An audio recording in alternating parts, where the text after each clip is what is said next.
મિત્રો, શીલાજ નોલેજ કોર્નરમાં આપનું હાર્દિક સ્વાગત છે। આજના વિડીયોમાં આપણે જોશું કે ગુજરાત રાજ્ય માર્ગ વાહન વ્યવહાર નિગમ છે તેમાં ડ્રાઈવરની ભરતીની જાહેરાત આવી છે। તો આ અંગે આપણે જોશું કે તેની શૈક્ષણિક લાયકાત કેટલી છે, કુલ જગ્યાઓ કેટલી છે, કોણ કોણ અરજી કરી શકે છે, પગાર ધોરણ શું છે અને પરીક્ષા છે એની પદ્ધતિ કઈ રીતે છે અને ફોર્મ કેવી રીતે ભરવાનું છે।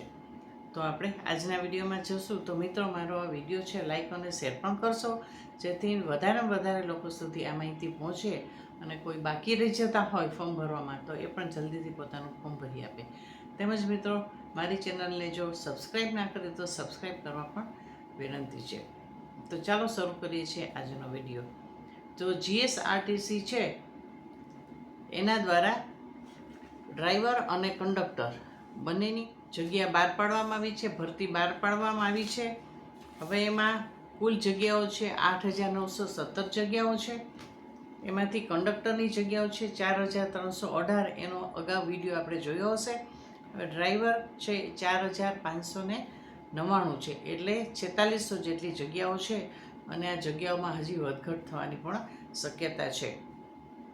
આ રીતે જે સરકારી નોકરી કરવા માગતા હોય તેના માટે આ સારો ચાન્સ છે।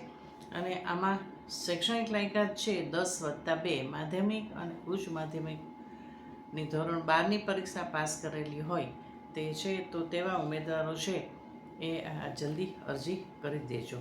હવે અરજી કરવાની મુદત છે એ 6 જૂન 2026 થી 5 જુલાઈ 2026 રાત્રે 11:59 સુધી છે। અને અરજી ફી જમા કરવાની તારીખ છે 7 જુલાઈ 2026 રાત્રે 11:59 સુધી, એટલે 12 વાગ્યામાં 1 મિનિટ ઓછી હોય ત્યાં સુધી તમે અરજી ફી પણ જમા કરી શકો છો।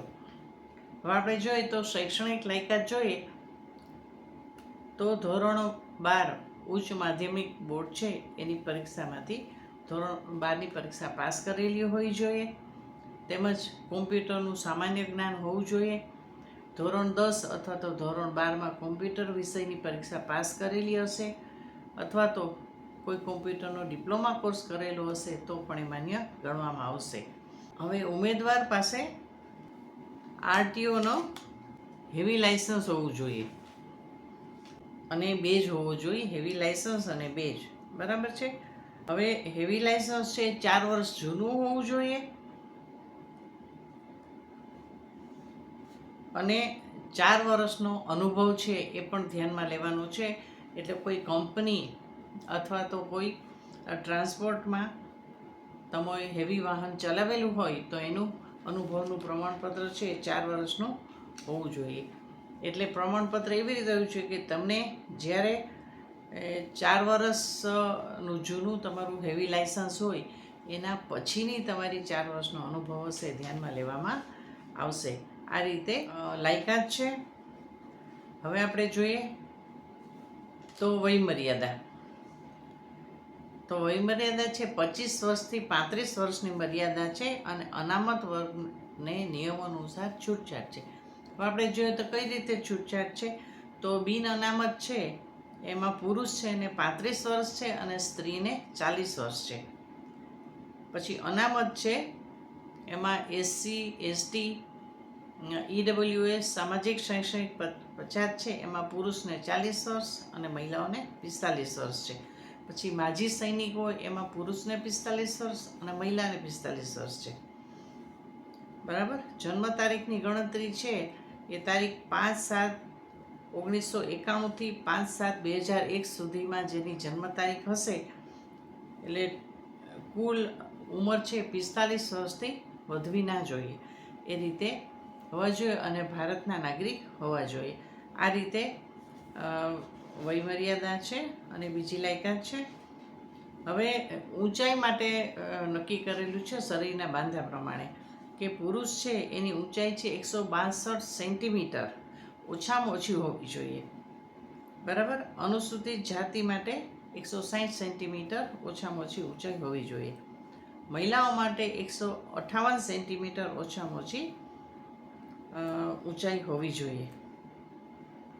આ રીતે એની લાયકાત છે। હવે આપણે જોઈએ કે ધોરણ 12 પાસ ના કરેલું હોય પરંતુ ધોરણ 10 પાસ કરેલું હોય અને પછી 3 વર્ષનો ડિપ્લોમા કોર્સ કરેલો હોય તો એ 12 સમકક્ષ ગણાય છે. તો પછી એ 12 સમકક્ષ જે સર્ટિફિકેટ રજૂ કરશે તેમને પણ અરજી ફોર્મ એ લોકો પણ ભરી શકશે. હવે ધોરણ 10 પછી આઈટીઆઈનો કોર્સ કરેલો હોય કોઈ પણ 2 વર્ષનો અને national council for vocational training એની પરીક્ષા પાસ કરેલી હોય તો અને ધોરણ 12 સમકક્ષનું સર્ટિફિકેટ રજૂ કરશે તો એ ઉમેદવારોને પણ અરજી ફોર્મ છે એ ભરી શકશે. આ રીતે ડ્રાઈવરની ભરતી માટેની જોગવાઈ છે. હવે આપણે જોઈએ કે કુલ જગ્યાઓ છે એમાં બિન અનામત અને અનામત જગ્યાઓ કેટલી છે. તો કુલ જગ્યાઓ 4599 છે. બિન અનામત છે એમાં પુરુષની 1385 છે અને મહિલાઓની 681 જગ્યાઓ છે. પછી ઈડબ્લ્યુએસમાં છે સામાન્ય એટલે કે પુરુષોની છે 329 છે અને મહિલાઓની 161 જગ્યા છે. સામાજિક શૈક્ષણિક પછાત છે એની પુરુષની છે 711 અને મહિલાની છે 350. પછી અનુસૂચિત જાતિમાં સામાન્ય એટલે કે પુરુષની 184 છે અને મહિલાઓની 90 જગ્યા છે. અનુસૂચિત જનજાતિમાં સામાન્ય એટલે કે પુરુષોની 475 અને મહિલાની 233 છે. માજી સૈનિક છે એની 459 જગ્યાઓ ડ્રાઈવર માટે છે. હવે આ રીતે કુલ 4599 જગ્યાઓ છે એની ભરતી થશે. હવે આપણે જોઈએ તો લેખિત પરીક્ષા લેવામાં આવશે. એમાં OMR છે હેતુલક્ષી કસોટી હશે અને 100 માર્કની કસોટી છે. હવે 100 માર્કમાંથી એક પ્રશ્ન છે 1 માર્કનો હશે એટલે 100 પ્રશ્નના જવાબ તમારે આપવાના રહેશે. અને પછી ડ્રાઇવિંગ ટેસ્ટ છે એના 50 માર્ક્સ છે એટલે કુલ 150 માર્કમાંથી મેરિટ લિસ્ટ બનશે. હવે જ્યારે OMR સીટ છે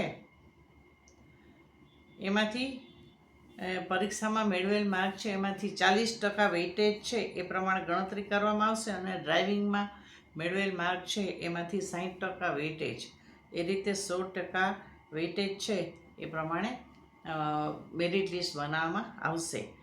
હવે ડ્રાઇવિંગમાં જે માર્ક મેળવેલા હોય તો ઓછામાં ઓછા છે 35 માર્ક તો આવેલા જ હોવા જોઈએ. 35થી ઓછા માર્ક હશે તો એમનું મેરિટ લિસ્ટ બનશે નહીં એટલે ખાસ જોવાનું છે.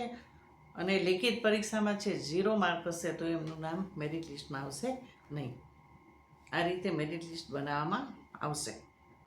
હવે આપણે જોઈએ તો 100 ગુણ છે એમાંથી કયા કયા વિષયને આવરી લેશે એ આપણે જોઈએ. આપણે તો સામાન્ય જ્ઞાન એટલે કે જનરલ નોલેજ અને ગુજરાતી માધ્યમ માટે ધોરણ 12 છે એની સમકક્ષ એટલે 12 કક્ષા સુધીનું તમારે આવશે એના 30 માર્ક આપ્યા છે. પછી રોડ સેફટી અને ઓટો મિકેનિક છે એના 20 ગુણ છે. પછી ગુજરાતી ભાષા અને વ્યાકરણ એના 20 માર્ક છે. અંગ્રેજી ભાષા અને વ્યાકરણ એના 10 માર્ક છે. અંકગણિત છે એ ધોરણ 10 સુધીનું પૂછાશે એના 20 માર્ક છે. આ રીતે 100 માર્ક છે એમાંથી તમારે માર્ક મેળવવાના છે. વિધવા ઉમેદવાર હોય મહિલા તો એણે જે માર્ક્સ મેળવ્યા એમાં 5% માર્ક છે વધારે ઉમેરી અને એને મેરિટ લિસ્ટમાં એને અગ્રતા આપવામાં આવશે.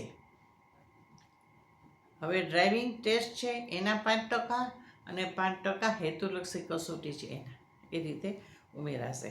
હવે રમતગમતના જે ઉમેદવારો છે બરાબર, રમતગમતની સ્પર્ધામાં ભાગ લીધો હોય નેશનલ લેવલની, આંતર યુનિવર્સિટી કક્ષાની અને એવી પરીક્ષામાં જેણે ભાગ લીધો હોય એવી સ્પર્ધામાં ભાગ લીધો હોય તો એને 5% છે વધારાના ગુણ મળશે. એટલે આ રીતે જે અરજી ફોર્મ છે એટલે જે ઓજસની વેબસાઇટ છે એની અંદર બધી સૂચનાઓ આપેલી છે. તો પહેલાં ફોર્મ ભરતી વખતે બધી સૂચના વાંચવાની છે અને વાંચી અને પછી ફોર્મ ભરવાનું છે. ખાસ ધ્યાન રાખવાનું છે નાની નાની વસ્તુ છે એ પણ ખાસ જોવાની. હવે આપણે જોઈએ તો કે લેખિત પરીક્ષા પછી જે વેઇટિંગ લિસ્ટ બનશે તો વેઇટિંગ લિસ્ટની મુદત શું છે તો પસંદગી યાદીના છેલ્લા ઉમેદવારનો નિમણૂકનો હુકમ મળે એ તારીખથી 1.5 વર્ષ સુધી અમલમાં રહેશે, અથવા તો આના પછીની જે જાહેરાત બહાર પડે એનું પરિણામ જાહેર થાય એ પૈકીની જે વહેલું હોય ત્યાં સુધીનો એનો સમયગાળો વેઇટિંગ લિસ્ટનો રહેશે. આ રીતે પ્રતીક્ષા યાદી પણ તૈયાર કરવામાં આવશે.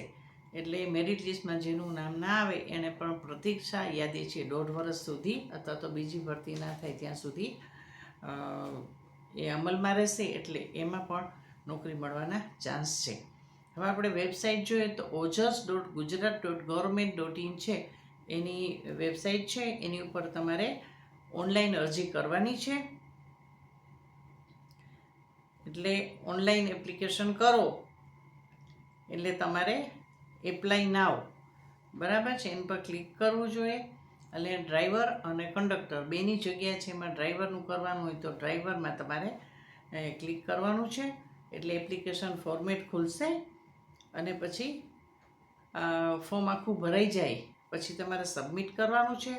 હવે જે કન્ફર્મેશન નંબર આવશે તમારો એ અરજી નંબર કહેવાશે, એ સાચવીને તમારે રાખવાનો છે. પછી તમારે એપ્લિકેશન નંબર અને બર્થ ડેટ ટાઈપ કરવાથી તમારે ઓકે ઉપર ક્લિક કરવાનું છે. આ રીતે તમારું ફોર્મ ભરાઈ જશે અને પછી ઓનલાઈન પેમેન્ટનું ઓપ્શન આવશે. એ પ્રમાણે ઓનલાઈન છે તમારે પેમેન્ટ કરવાનું છે અને પછી તમારે એની પ્રિન્ટ કાઢી અને અરજી ફોર્મ તમારી પાસે રાખવાનું છે. આ રીતે તમે ઓનલાઈન પ્રોસિજર છે એ પ્રમાણે ફોર્મ ભરી શકશો. હવે આપણે જોઈએ તો પરીક્ષા ફી છે તો બિન અનામત ઉમેદવાર માટે 300 રૂપિયા વત્તા જીએસટી છે અને અનામત ઉમેદવારો છે 200 વત્તા જીએસટી. એટલે અનામત ઉમેદવારો અને મહિલાઓ માટે છે 200 રૂપિયા પરીક્ષા ફી છે. આ રીતે જીએસઆરટીસીમાં ડ્રાઈવરની 4,599 જગ્યાઓ છે એની ભરતી થવાની છે. હવે આ જે લાયકાત ધરાવતા ઉમેદવારો છે એ જલ્દી ઓનલાઈન ફોર્મ ભરી દે એટલે તેમનો પસંદ થવાનો ચાન્સ વધારે રહેશે. બસ મારા વિડીયોમાં આટલું જ. ફરીથી મળશું નવા વિડીયો દ્વારા. ત્યાં સુધી નમસ્કાર.